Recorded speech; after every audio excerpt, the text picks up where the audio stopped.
So how can we create such rich belonging that there's room to challenge each other without fearing that we're going to be kicked out of the group? Like, that's, I think, the best relationships I have, where it's like our relationship is too strong for the truth to challenge it. So the truth is not unsafe.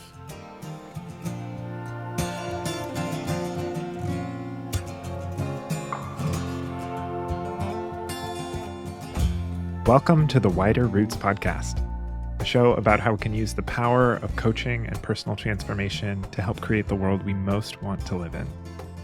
I'm your host, Jeremy Blanchard, and today's episode is with my friend and collaborator, Mazin Jamal. He's the co-founder of Holistic Underground, which does many things, including consulting with organizations around justice, equity, diversity, and inclusion. He's also a community builder, a musician, and a coach. And I loved this conversation with Mazin because we got to talk about what do we do as coaches and facilitators to stay grounded ourselves when we're in conversations about race and equity when things start to get really heated. And we also talked about the important role that coaches play in helping people find their unique role in movement work and social change work. If you want more resources about personal and systemic transformation, you can head over to widerroots.com to join our newsletter. All right, let's dive in. Hey, Mazin, welcome to the show. Hey, great to be here. Thanks for having me.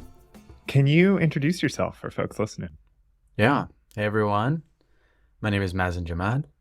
Really excited to be here speaking to you all through the interwebs.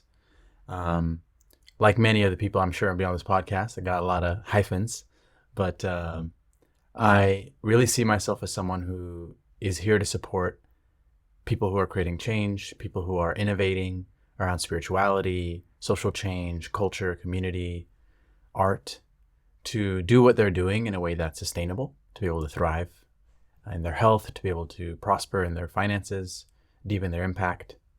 So I do that in a couple of ways. I do that coaching. Love coaching too.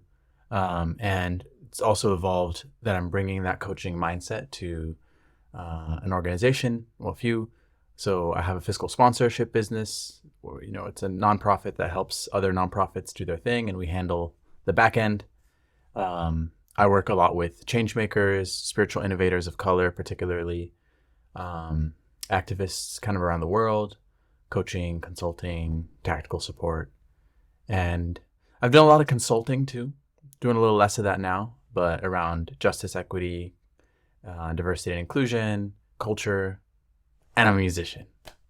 So those are kind of the main hats, The joy you say, and I'm a musician with. Yeah. Brings me a lot of joy. Yeah. Thank you. Yeah. Cool. Mm-hmm. Yeah, and we've gotten to be on this journey together for a long time now, many years. Mm-hmm. I don't know, 8, 9 years maybe. And we've had many different ways that we've gotten to support one another. I was Mm-hmm. your trainer and mentor, and then you were my trainer and mentor, and we've been colleagues, co-conspirators, so many different roles we've gotten to play. Jeremy changed my life. Let me just put it very simply. Yeah. Maybe I changed your life too, but you changed my life first. You did. I want to just share, I was like, I want to become a coach and a coach training or whatever, and I was like $300 short. It was so I just couldn't afford the training. And you're like, all right, I'm sending you $300 right now. What's your PayPal? Like, you were just like, you are taking this training, like you believed in me, and then you basically gave me 3 months of free coaching with that crowdfund. Mm-hmm. So, yeah, I just want to testify. This man, he's helping us. Oh. And I've sent many of my friends, partners to you. Yeah.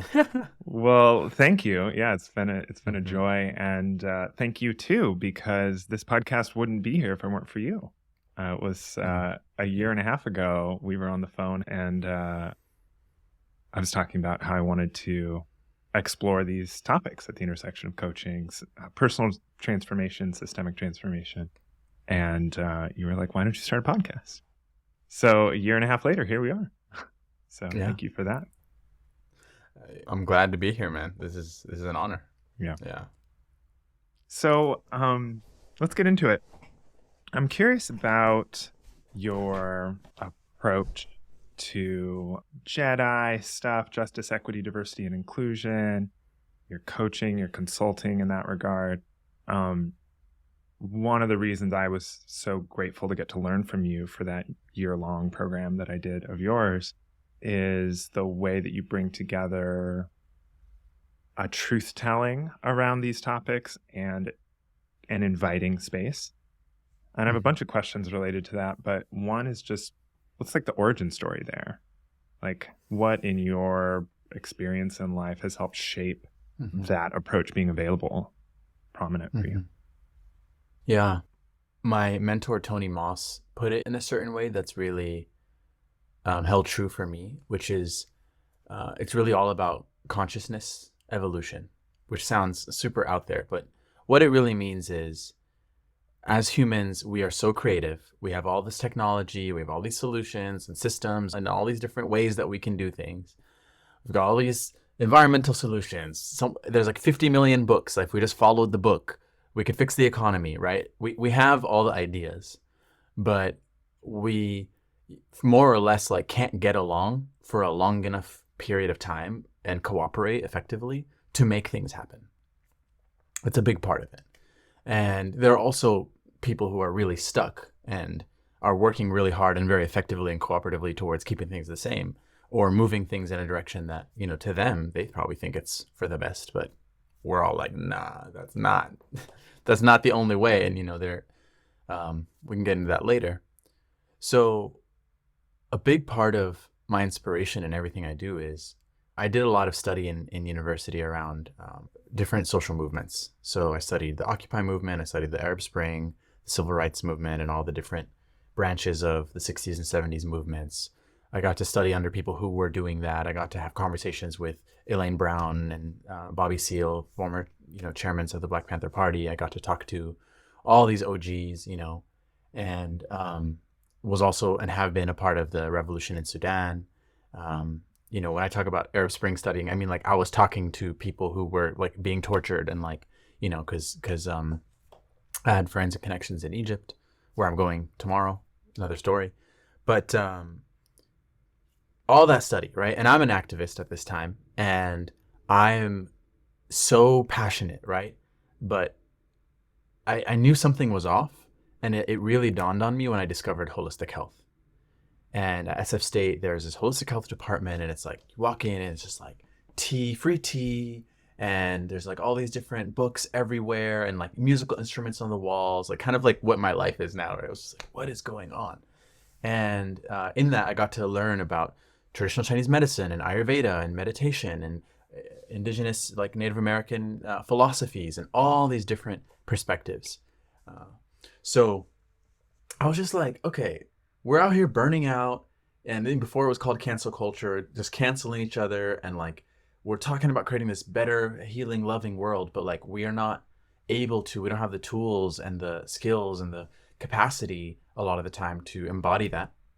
And over here, there's this like whole world of healing happening, but it's like mostly white people, or it's like super ungrounded in like social change and it's kind of spiritual bypass.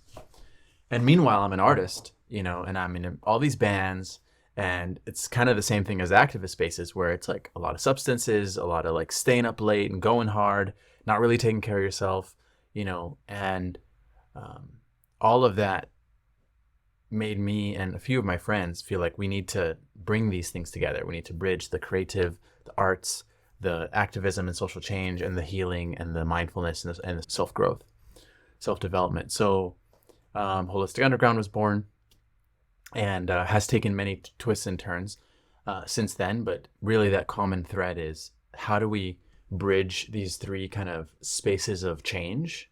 Because really those are the three places in my mind, you know. There's social change, which is focusing on the structure and the economics and the social stuff. There's the arts, which is really where cultural change comes from, right? And then healing and wellness and personal development. And that's like where we work on ourselves. And each of them has a part of the puzzle, but none of them alone. So Holistic Underground, we're holistic, bringing it all together, and underground, kind of like Underground Railroad, like, you know, moving from movement to movement, trying to like bring people over to the next way of thinking about things. So that's kind of the origin story of that. Word. Mm-hmm. Yeah, I'm curious to build on this. When you're bringing that mix of levity and truth-telling to DEI justice work, I'm curious if there's like a spiritual orientation or a mindset, something that you're grounding yourself in that allows you to hold both when you're coaching or when you're doing the other, training, consulting work. Curious if you can share a bit more about that. Yeah. One of the things that blew my mind the most when I was first having my awakening, I had my political awakening young because both of my parents were activists. I was studying Chinese medicine, traditional Chinese medicine, and I was reading this book called Between Heaven and Earth. And it was these like two Americans who went there. There were some of the first people to study Chinese medicine in China. And they talked about the metaphor of healing as like a mechanic and healing as a gardener. And so the Western medicine approach is kind of like, all right, you got the spinal column and the pelvic floor and the walls of the linings, the intestines and everything's like a structure. It's like a building. And it's like, oh, your kidney is not working. Let's cut it out, put in a new one. Oh, like this appendix, you don't really need that. Just cut it out. Oh, like, oh, you're missing this thing. Let's just give you like a chemical like pill that's going to like replace that. It's very much like you're like a broken car. What can we replace? What oils do we need to put inside? And now you can keep you running. And also, like, you don't take your car into the mechanic until it's broken. And you don't go in to see the doctor until you have some kind of symptoms, until you're sick. So it's not really health care, it's like sick care. Whereas the gardener, as a gardener, you're always looking at like, what can I do to help this garden flourish? You don't wait until the plant is dying to water it. You're just caring for it on a regular basis, and you're always supporting it to be more resilient. So I really realized how our movements have that same, issue of viewing it as broken. What's broken? How do I fix it? This very surgical kind of, unnatural in that it is not reflecting nature, and kind of unkind. It's like no body, no plant, no system wants to be treated like a machine because it's not. So when it comes to justice work, it's like I'm very much like by any means necessary. And as far as I can tell, like the means that makes the most sense is love, like is compassion, is like that just works better. Yeah. Right? So it's when people are in that intersection of speaking the truth to power, but also being grounded in love, that they're the most dangerous to the system. And we're never gonna out weapon the weapon people. We're never gonna out hate the hate people. We're never gonna out dehumanize the dehumanized. That's their expertise. It's like an old sink to their level and then get beaten by experience. So yeah, those are some of the big influences there. And it's just more fun for me. Like I can stay in it. I have so many friends who are just like in that like energy, and like they burn out and then they're out and they're back, and so yeah. So what I'm hearing in that is grounded in love, right? That there's love and liberation. Love and liberation. That's the name of our party in the forest, by the way. I'll come through. Yeah, that's right. So that's how that's part of what you're holding when you're in a moment where you're coaching somebody, right? And there's some like real talk that needs to be had. There's this like love and liberation being held side by side. Exactly, because it's like, okay, this person is like, I love this person as a fellow human, and they are suffering due to this untruth that they are holding as true. For example, this untruth called, we can continue on not addressing this and everything is going to be fine. Or, our ancestral, trauma is not at play here. Or there's nothing to see here, nothing to look at, just keep going, business as usual. Or that's creating suffering for you.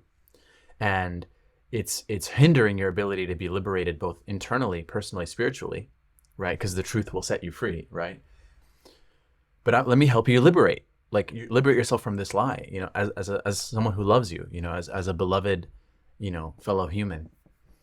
Rather than there's something wrong with you, you're broken, and I need to fix you, because we all know how people respond to that. At least I know how I respond to that, which is like, back the F up, Yeah. Cool. So to take that a little further, there's the way I've seen you do that in groups too, which I'm sure is coming from the same underlying orientation of love and liberation. But I've seen you facilitated groups that I've been a part of through looking at justice, looking at equity, looking at diversity, looking at inclusion. And it's almost always the case that a group is going to be at varying different levels of development and understanding and political analysis and internal work that they've done to be available for a conversation like that. So there's always, you and I have both been in many rooms where there's some folks in the room who are really down for the cause and really pushing and really want to see more, move the group along in the direction of more justice. And there are folks in the room who don't know the language, haven't looked at the analysis of what's going on around race, around gender, around sexuality. And there's tension. There's conflict often. Right. And what I've seen you do in particular is like have this way of like widening the space, including the whole group. And it shows up for me as, y'all, we got this. No sweat. No sweat. I know you have a vision. I know we got this. You got this. Don't worry about it. Even when the whole room is like, you can feel like kind of everyone sort of tilting sideways, like we're going to lose our center. Right. I'm curious to hear you say more about that. Like what's happening there? I think most people want that skill. Coaches, facilitators want that skill. How do you hold that? How do you think about that in groups? Yeah, there's so many things happening at the same time there. The first one is, rarely does our best thinking when it comes to complex problems come from like fight or flight state. So, we both kind of have a similar training when it comes to coaching. And one of the really important things I learned there is just about like the neuroscience of stress and how when we're stressed out, we're worried, we're concerned, our body's trying to survive and take care of itself because our ancestors didn't have to deal with systemic change. They just had to deal with like lions, tigers, and bears for like the vast majority of humans' evolution. And then just like the last couple thousand years, just like boom, boom, boom, boom, complexity, right? Yeah. So I'm like, let's just not be dysregulated because we're not going to get anywhere. And also recognizing that like 99% of the time, at least one or two or three people in the room are having a trauma response. And so let's stay regulated. It's like, here we are. Like, I believe in us. If we're regulated and we're resourced, we can figure out the best possible whatever is available in this room and in this moment. So part of it is like keeping the group regulated. And part of that is one person in the space, like just reminding us like, hey, there's no actual tiger, lion, bear, like reminding your body. I'm not really even talking to you. I'm talking to your body, your nervous system. And I'm like, hey, when I say we're fine, we got this, what I'm saying is like, you're not going to die. Like you're in your bedroom on a Zoom call. Like you're not, you know what I mean? It's a future fear that energy is coming from. That's one part. The second thing is that, this isn't actually a direct answer to your question, but it's important to note. In my experience in working in movements, it's not actually usually the least woke, kind of least political analysis advanced person in the room that's like the problem, so to speak. Because often people who are really anti the thing, they're not usually in the room. Like our society is so segregated that like it's really rare that someone who's like, no, actually, I don't believe in saving children, and like I think that climate change is a hoax. Like those people exist for sure, and I've often found that if they're in the space that I'm leading and that all the like activist people are, they're like actually trying to create change. Like they're like kind of they're looking for leadership in a way. It's usually individuals who are operating primarily from trauma response and from a good-hearted place, but it's like they're kind of just have a lot of healing they need to do, and I've been there, and are trying to like work their stuff out in activism, that's often where like I found the most issue, unfortunately. And it's sometimes the most generous, like down for the cause giving people, but like as soon as you like say something that triggers, like it's like, oh yeah, like I smiled at a police officer, like what the fuck, like you smile at a pig, like oh pigs must die, and it's just suddenly they go into this like space, you know. So a lot of the time I'm just trying to keep everybody's nervous system stable enough for us to cooperate and come to and like have the conversation like that. We just need to complete, let's like get somewhere together. So yeah, bring levity to move heavy things. It's all heavy, like the material is heavy enough itself. We don't need to make it harder. I love that quote right there. Bring levity to move heavy things. There you go. Put that on your... Make it a t-shirt. Yeah, make it a t-shirt. Yeah, so there's this piece about, it's like a tactical piece of like, all right, how am I holding the nervous system of everyone in the room, and maybe like almost the collective nervous system of this group gathered here today because we're regulating together, right? Yeah. And then I'm curious to hear a little bit more about the vision piece of that, at least when you've worked with me in a group setting like this before. Would it be accurate to say that that's like an underlying perspective you're taking on the group? Like this group cares about this group has a bit, like I felt that from you. I think maybe this was you talking about the slingshot. It's like that tension, right? It's like, okay, if someone thinks about what they want, they think about where they're at, that natural tension like brings any human being to like, okay, what do I do? Like I need to do, like I want that, I don't want this, help, right? The truth is you want something. Whether you want it or not, you want it. The truth is, this is the way things are. Whether you want it to be that way or not, it is. So these are the two kind of things of the slingshot. And you just send it off, you know? So that's why I try to keep people on that as well. Keep them looking at what's the vision? What's the goal, right? Eyes on the prize. Ultimately, you know, this is something I learned from like the Taoist philosophy, right? As above, so below, the fractal nature of things, like, you know, how you gonna love anybody else if you don't love yourself? If we're not being the world we want to see while working to create the world we want to see, we're gonna create the wrong world. Yeah, so ultimately, some aspect of this better world is we're all more or less getting along at some, like we can't keep warring. We can't keep hating each other, and we're never all gonna agree, right? And this is one of the things that I see on the far left now is this like religious evangelical, you know, everyone has to view the world the way that I view it. And it's like, it's just like, okay, now you're just preaching, you know, it's like Jesus Christ, our Lord and Savior. And if you don't believe in that, like how, you know, that person believes that they're right. And so they're like, everyone has to, if everyone just believed in Jesus Christ, then everything would be fine. Right. And it's like, well, if everyone just believed that, you know, this like gender is a spectrum and that, racial, what do they call it? Critical race theory, or like all these things that like I believe in personally, right? But I'm not gonna say that everyone has to believe it, because as soon as you're trying to force it on someone, they're gonna reject it.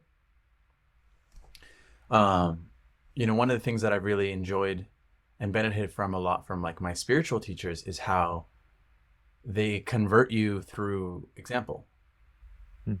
Right? You're like, dang, you got some really great sauce there. It's like, what's that about? Like, oh, you know, I've been on this journey of just really, you know, deconstructing masculinity and like finding who I really want to be. And they're like, oh, wow, you saying gender is a spectrum? Yeah, man. Like for me, at least, like I didn't want to have to be stuck in that box. I wanted to be able to be fluid. And they're like, wow, maybe I want to be that. Right. And so work with the willing. And so in every single instance of the work, my mindset is, this moment, this interaction needs to look the way, it needs to be grounded in the values of what we're trying to create. And if we can't get there fast enough in this meeting time, then we're not ready to take the next step. Like we need to stay at this step as long as it takes.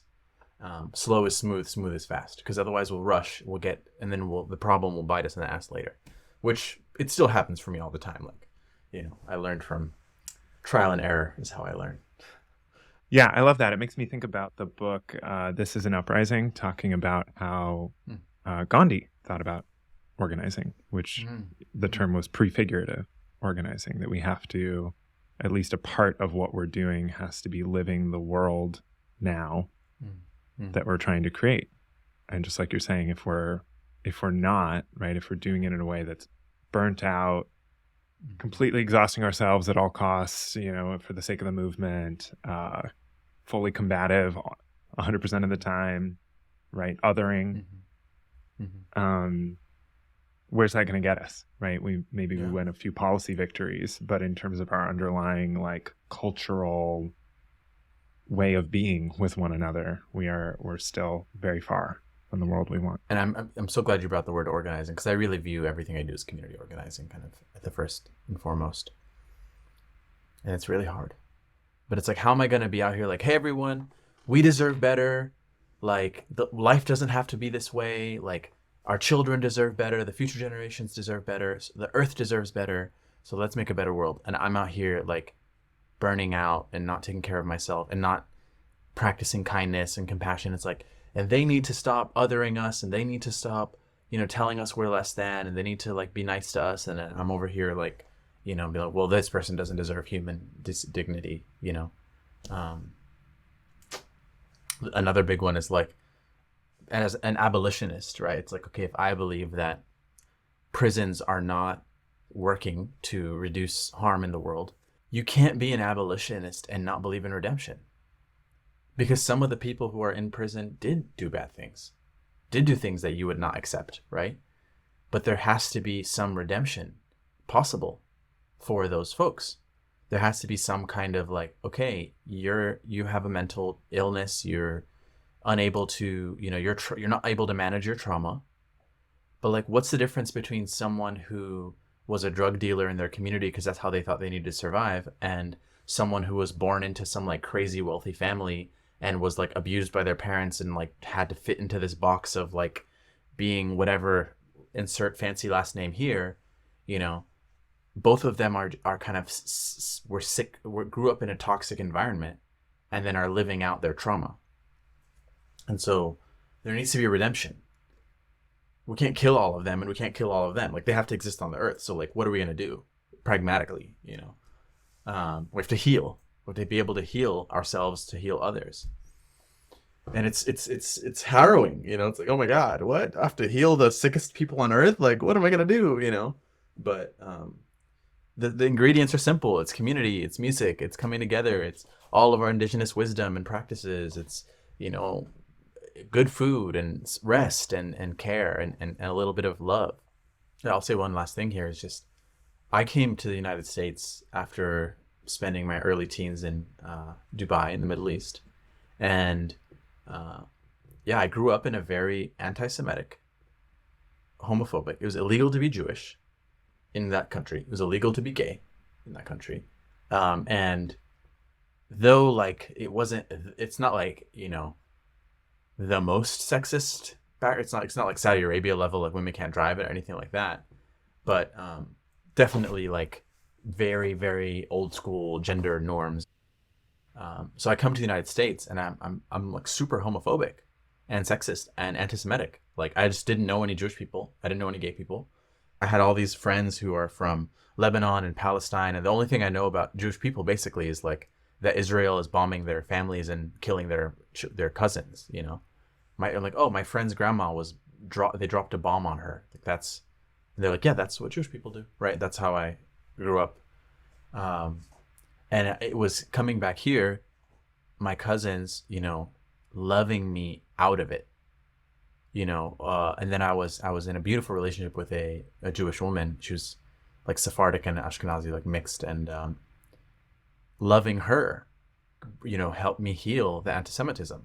And having friends, I had all these Jewish friends that are just like, yo, you're my homie. Actually, my cousin, who's like my sister, she married a Jewish guy, right? And like, it was my whole family had a whole healing around it, right? And his as well. So yeah, love is really the only thing that can heal the hate. Like, they tried, drilling it out of me, like, this is wrong, and but I was just defensive, like that. I just got better at defending my beliefs. So sorry, y'all. I think love is the only way. Unfortunately, if you find another way, if anyone finds a better, more effective way than love to heal backwards thinking, just send me a message and let's talk. Yeah, that's right. That's right. Yeah, I appreciate the vulnerability there. I think that's one of the things I've also learned from you is the way in which we can use our own, like, where have I not been at my best? Let me just bring my full humanity forward. I do that in my coaching whenever I can. As an example of, we're not trying to win the woke game. Yeah. Right. And I'm not trying to hide these things that I used to believe. Right. Because now in the moment you say that, someone has an invitation to say, okay, right. The guy who's helping me learn about justice is, all right, he's gone on a journey too. Oh, okay, right. Oh, I wonder if there's more for me to learn here. Right. There's an opening in that moment. Yeah, it's okay to admit that we're not perfect, that we're human. That's kind of the goal there, is like demonstrating that. And perfectionism is a trait of white supremacy, right? That's like this society telling us that you have to be perfect. Puritanism, right, was kind of rooted in that, and like that's not against Puritans as a religious group, but like there's this aspect of any imperfection means that you're damned, that I think really got into our society, and it's so in our movements, right? Yeah. Oh, my friend has this one belief that's different than me. I have to cancel them out of my life because now they're going to infect me, right? With their sin. Yeah. Yeah. Yeah. Yeah. Well, and that exact theme, I know that shows up for me personally too. Makes me think about belonging. Like, I know I worked with a coach recently and had this big insight around belonging that was seeing how I'd been caught in I'm a cis white dude.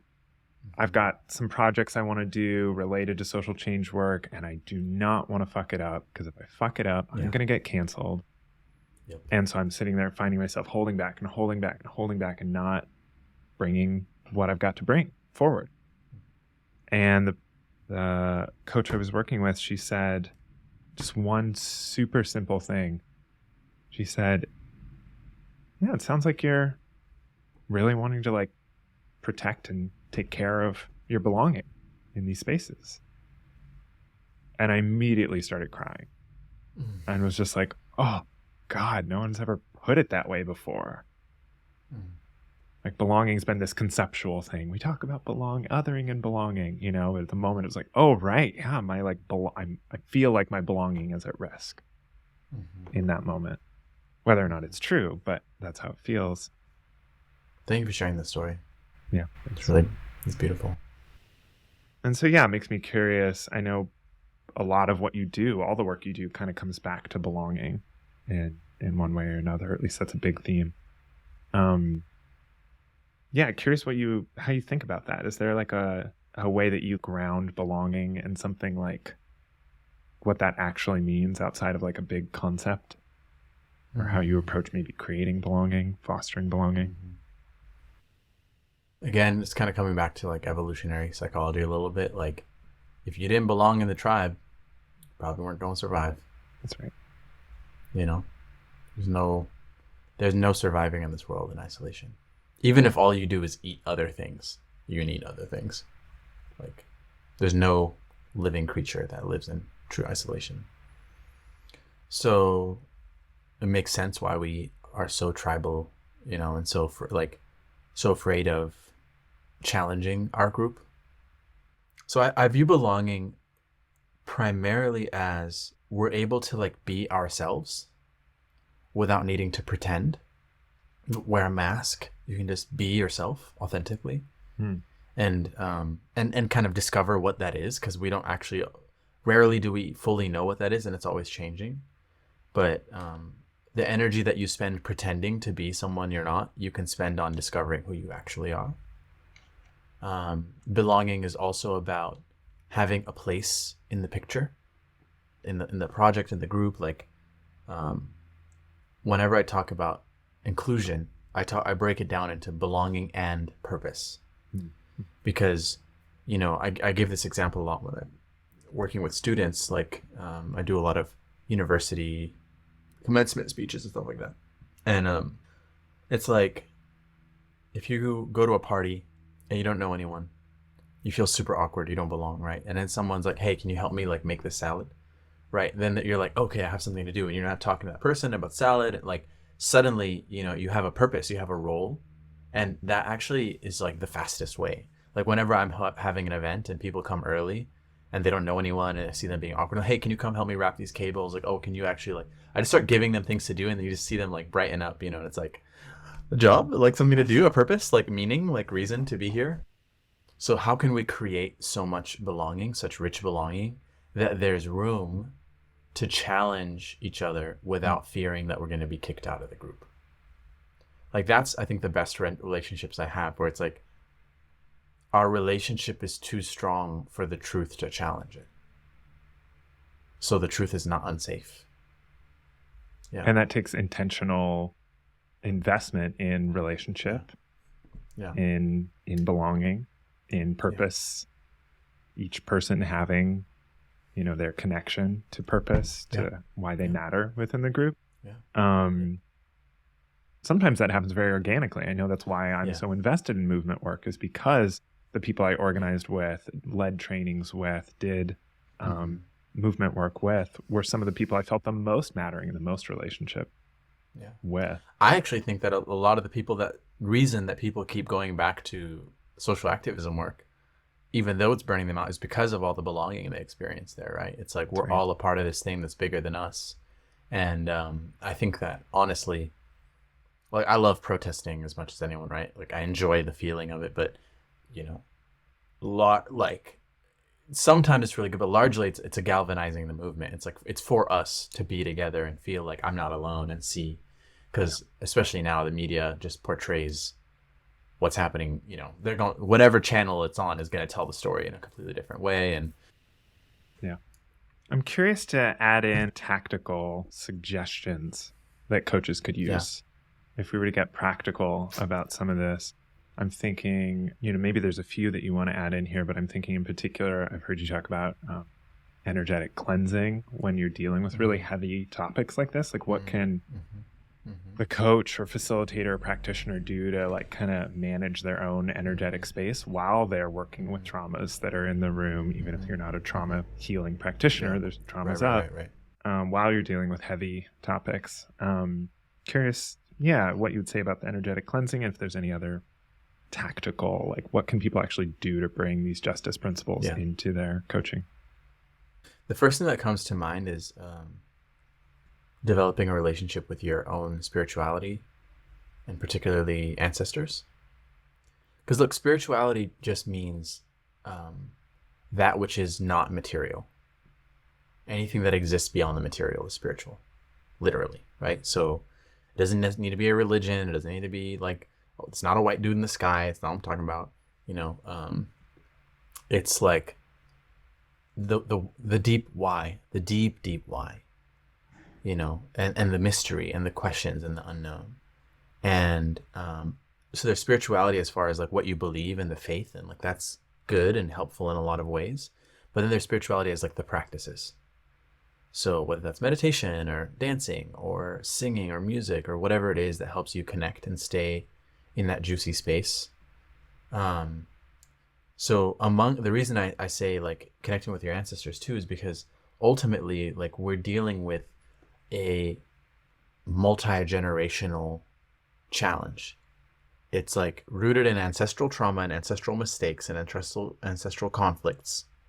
And it's the people who are going to benefit from it are like, we're going to be their ancestors. It's like descendants 7 generations from now and more.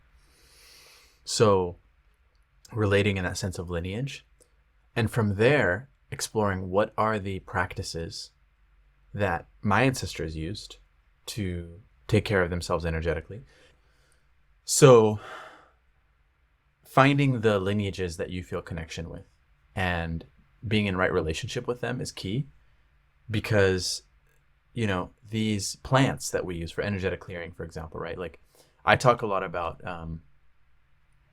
clearing, but also shielding. I learned this from one of my teachers, April King. So you want to like cleanse the gunk out, But you also want to think about what are the things that give you a sense of shielding and protection so that you can enter into spaces.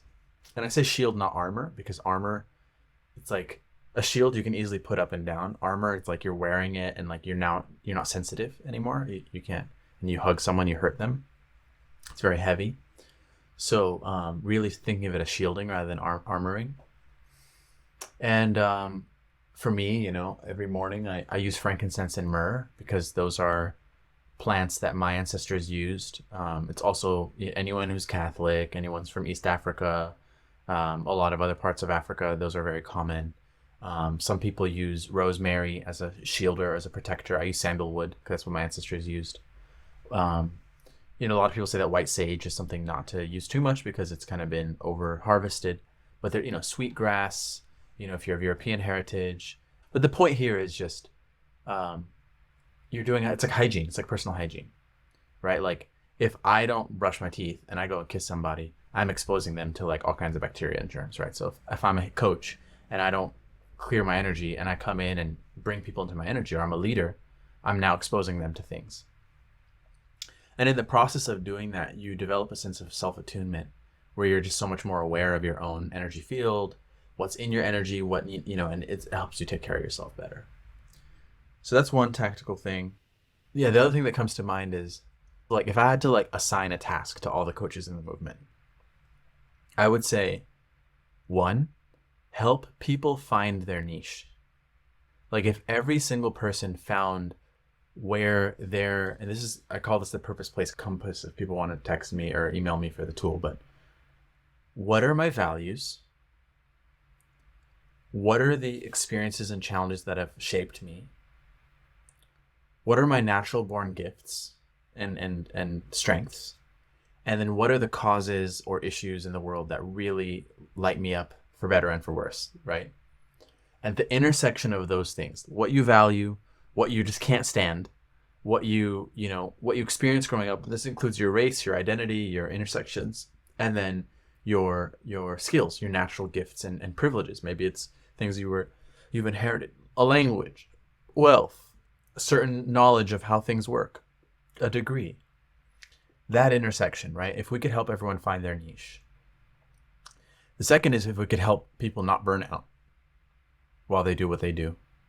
And third, if we can help them find the balance between like enjoying life and the material comforts and safety, and then also being of service. I feel like there's a lot of promise in that area that, a lot of us as coaches could explore. What's my way of helping people find that? Yeah, I love that a lot. And I think you're speaking to part of why this podcast and this intersection of coaching and social change, personal transformation and systemic transformation has so much juice for me, is because I agree. Like if we can all find our place within service, if we can all find our place in service to causes we care about, there's it's just so much more energy that is available, right? If we can show up fully to the things we care about in a way that does not burn us out, and right, we're showing up out of like deep care instead of out of obligation, then there's like a richness that shows up there because it's like, right, I'm fully in this. I'm fully alive. I'm bringing all of my like best qualities forward more often than not. And right, it's like the net pool of energy that is then being put towards transforming the world is like full and rich and available. Right. Yeah. And we enjoy it and we keep going, right? It's like that's the other thing is like you're gonna be in this for decades. Yeah. Decades. Like you gotta be sustainable. Like right. There's so many people I know, in my family who are like such activists as young people, and they're like now they're just like, I just gotta get my family to survive. And it's because like they were never supported to find a way to keep going, It's like either I'm in or I'm out, And I think there's many ways to do that. And coaching has this obvious wealth of tools and techniques and practice around how do we help people find purpose? Mm-hmm. How do we help people do it in a sustainable way and not burn out? Right. Yeah. How do we, help them be in relationship, use their support networks? Yeah. Well, as we draw to a close here, the name of the podcast is Wider Roots, and that's a nod toward redwood trees and the way they interconnect. Yeah, I knew it. I was like, you are a redwood tree type of guy, man. Like, you're just the redwood tree guy. And, it's a nod towards nourishment. It's a nod towards interconnectedness. And so I'd love to hear what's been nourishing you. Like, are there sources of nourishment? Maybe it's a book, maybe it's a poem, maybe it's music that's been like your source of nourishment lately that you might want to recommend to folks. Oh, I got you. Right now, 3 Stacks, Andre 3000 just dropped an album of like healing flute music. Fire. So good. Like, I just been having it on repeat. So that's one. I have a practice of digital detox and just not being plugged in as much. It's a form of nourishment. It's like being bored. I like try to force myself to be bored, like an hour a day every week. Oh, there's a podcast called The Emerald that's really been lighting me up recently. And I really love the perspectives that he brings, like the mythic. And Khalil Gibran's The Prophet. Oh, so good. Yeah, I love The Emerald. I've only listened to a few episodes of it, but it's this mix of, it's like read in this poetic, like it's almost like I'm in a trance while listening to the podcast, and there's music. It's like a spell, yeah. Yeah. It's very cool. It's different than anything else I've encountered. And one last thing I'll just say too is like, if people want to check out my music, check it out. I was just gonna. That's the next question. Hey man, I'm a pro myself. You don't even gotta go. Where can they find me? Where can folks connect with you for the JEDI stuff, and then also would love to hear about the music too. What's happening on the music front? Where can folks find you there? Yeah, mazinjamal.com. So find /music, but you can go and travel to the music page. I DJ, I do live music, I do a lot of very interactive performance. So I minister weddings too, licensed officiant. So happy to help you with those things. I'll DJ, I'll minister your wedding, I'll help you and your partner through, like, I'll coach y'all through, like, what's our vision for our partnership. I've been doing that for people. It's just so fun. I run JEDI stuff, hostunderground.org, and then there's a button called consulting, and that's like the little consulting part. Yeah. If you have a project where it is, a social good project, it's around movement work, it's around healing, social change, community building, health equity. We have a fiscal sponsor that is by and for change makers, BIPOC led, BIPOC centered, but allies welcome as well. So that's the place where we do it very differently than anyone else. It's like we basically will handle all the money stuff for you. We handle all the compliance. You don't need to have your own nonprofit. We actually provide coaching and training and all these other things for people as well. And you can find it all over there.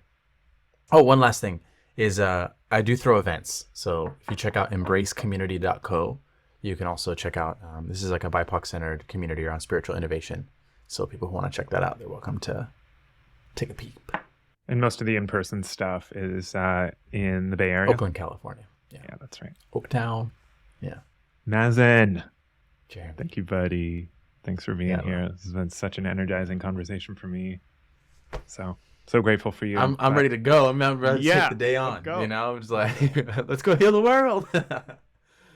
Make it a better place for you and for me and the entire human race. There are people dying, care enough for the living. Make a better place for you and for me. All right, that's all.